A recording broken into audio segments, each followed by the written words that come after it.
ఉండి సాయం మళ్ళీ వరకు ఇలాకేమే చెయ్యి లైవ్ చేస్తున్నాడు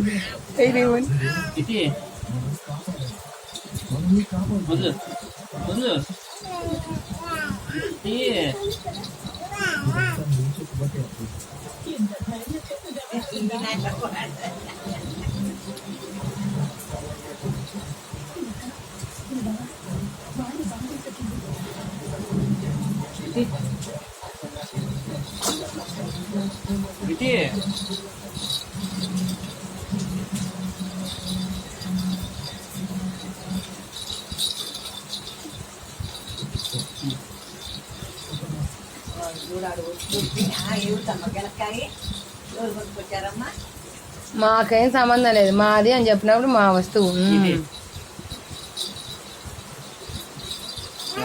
ఏ